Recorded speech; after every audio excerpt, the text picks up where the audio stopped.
Welcome to the PDQ demo video, the printing tool for large format printers.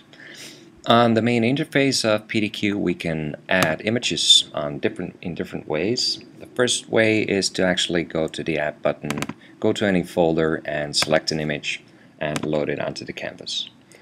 A second way would be to use your Browse function, which will open up a window that will give you access to either your Aperture library or your iPhoto library. So I can just select any image from my Aperture library here and say I want this one onto the canvas. Or I can go into my iPhoto library and from my samples folder select this one in. The third option to add images to your queue would be just to open a folder and just drag and drop an image onto the canvas. There's a fourth way which I won't show you right now, but you can use your edit in function within Lightroom or Aperture to go from your photo collection straight onto the PDQ file editor. So that will allow you to, without any export, edit the image into PDQ, which will allow you to print it. Now there's more things we can do than just add images and then print them. We can also rotate them. So this one, for instance, would be more efficient to rotate. So I'll click on the image, I'll click on rotate, and it will rotate it by 90 degrees. It's also possible to redefine the crop of your image. So say I want just more of a portrait version of this one, I can go into my crop mode and select the area I want to use and then say OK, and it will change my layout again because it's now more efficient and show me how the image would look on media. It's also possible to make duplicates. If you want different sizes of an image, you can just say duplicate and we can, for instance, half the size of it, and we could then create multiple copies of it. Of course you can delete an image if you've added it to the queue, and you can start printing, but before you will, you can check your settings. Now the settings have different parts. The first part is for any printer related settings, so you can choose a roll width. So if I change it to a 44-inch roll, you can see it uses a wider roll. In this case I'll use a 36.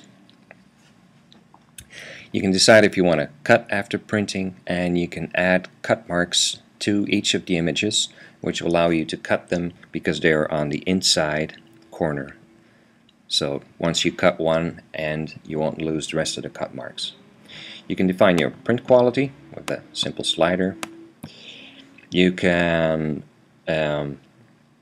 just select a printer. If you don't want to print to this printer, you can go to any other printer. Currently PDQ supports all Epson Stylus Pro and all HP Design Jets.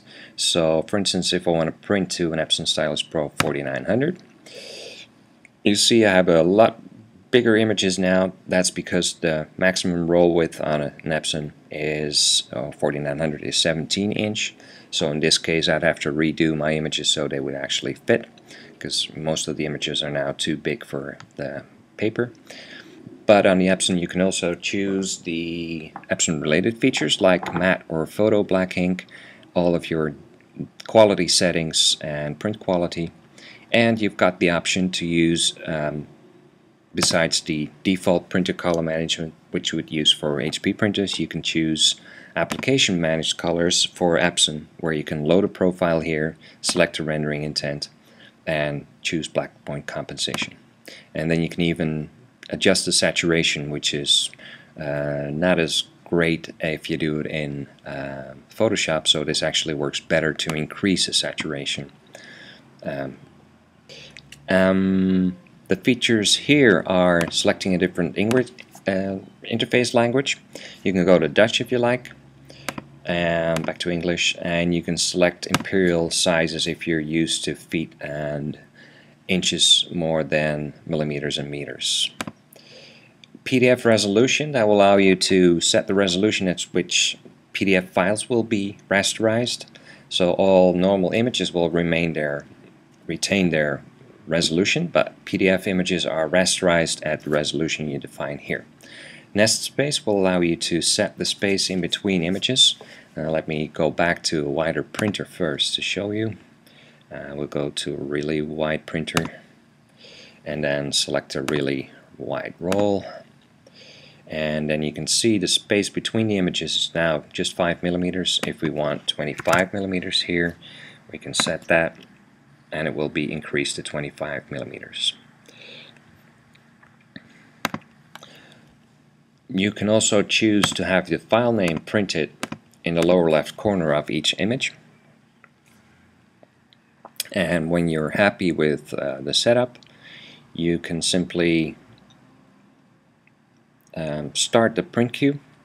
In this case, it wouldn't be very wise to do it on a 60-inch roll, so we'll go to a 36-inch roll.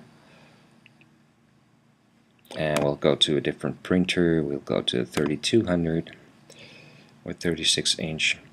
And let's see if it's reasonably optimized. Well, we could probably rotate this one to save a bit more media. That would be better.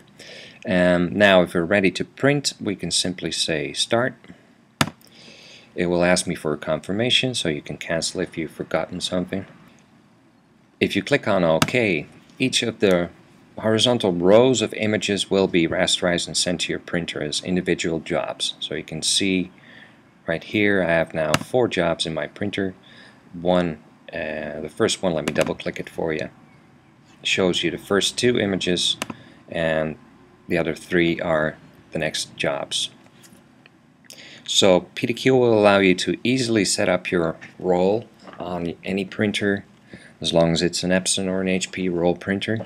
You can define how you want your images printed, which quality. You can retain color management inside, and you can save lots of media by optimizing your layout on the roll.